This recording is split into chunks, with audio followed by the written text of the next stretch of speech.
Hello everybody, Jake back again, and today I'm going to be going over probably one of my new favorite decks, and that is Dozer Control, better known as Earth Machine. Let's hop straight into it. So first off, we're playing 3 copies of Infinitrack Harvester. This is one of the starters of the deck, and also has a nice little level modulation effect, making it a very useful card that you definitely want 3 of. Next up, this is the heart and soul of the deck, and the namesake, 3 copies of Infinitrack Brutal Dozer. I am kind of upset this thing did not get a holo printing in the Megatins, but I mean, at least it's a reprint. Anyways, this thing just summons an Infinitrack upon its special summoning, which is definitely really useful and is the main combo piece. For the other Infinitracks, we're going to be running 2 copies of Trencher. Trencher is a nice extender, and you want 2 of it just because it helps with grind game. And then we only need the 1 Tunneler. Honestly, Tunneler is just a draw too. It's a Pot of Avarice. It can help a little bit, but most of the time, you don't need to activate this thing more than twice, and if you want to, you have an easy way to recycle it. For the last Infinitrack, we're running 1 copy of Anchor Drill. Anchor Drill is just a nice little follow-up play, allowing you to just summon a free machine from the hand, and then you just level modulate just like Harvester. Pretty good for follow-up plays on turn 2 or 3. For the Machina cards, we're running 3 copies of the Machina Metal Cruncher. I'm sorry that you have to run 3 of this thing, but it's a starter of the deck and it's way too valuable to not run at 3.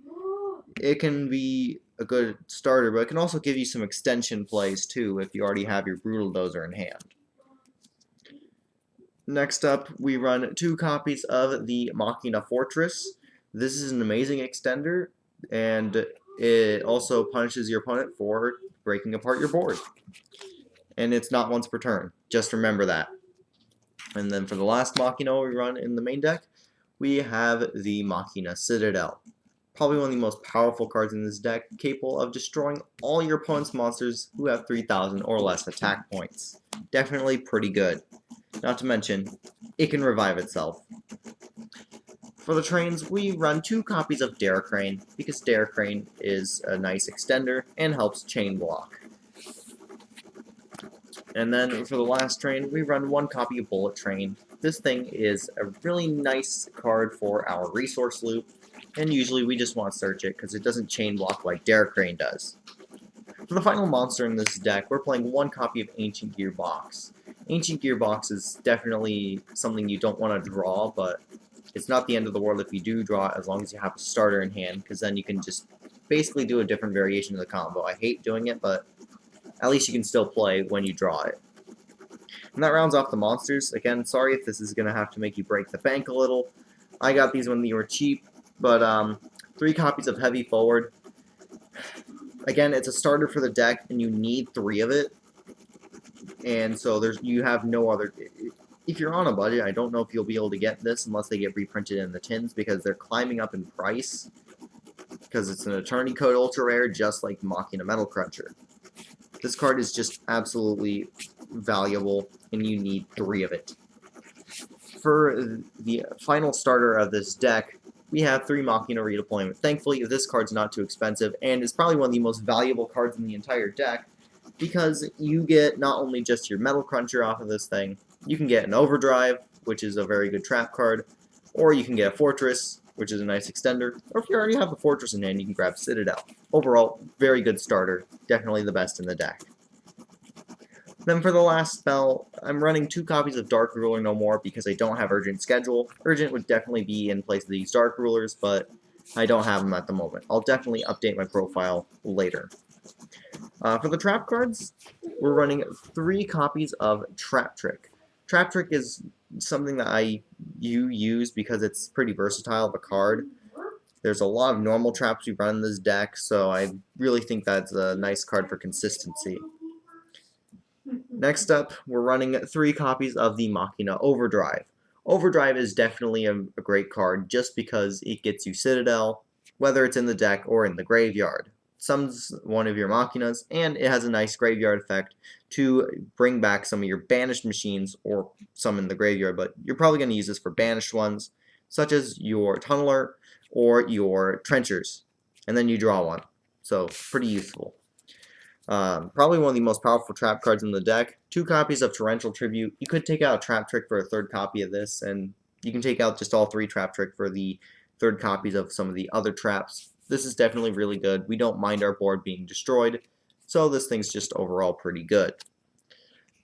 And then we run 2 copies of Dinomischus. I'm trying to find some other trap I can use instead of Dinomischus. I don't exactly like it too much. It's just, it doesn't have that kind of power that like Torrential Tribute has over the next card. Although it does banish, I just like things that are a little more substantial and just clear the board a lot easier. And for the final trap, we are running 2 copies of EMR. EMR can be an easy way to get your bullet train back in the grave. Then you can just use your bullet train's attack points to then top 3 cards. It's definitely a pretty nice card. And that rounds off the main deck. And then in the extra deck, let's start off with the Xyz monsters. So we're running 1 copy of the River Stormer. River Stormer's great because it's a searcher and is why you go into Dozer. Earth Slicer is probably one of the main follow-ups you go into just because it's really good at shredding any remains of your opponent's board left, so that way you can go into an OTK. We also run 1 Red Eyes Flare Metal Dragon. It's a rank 7 I can go into, which happens sometimes. Not too often, but it happens sometimes. We run 1 Dingirsu. This is one of the follow-ups you can do, but I usually don't need to use the Dingirsu too often to send something like a Dragoon. But it is there. It is something we still go into pretty often.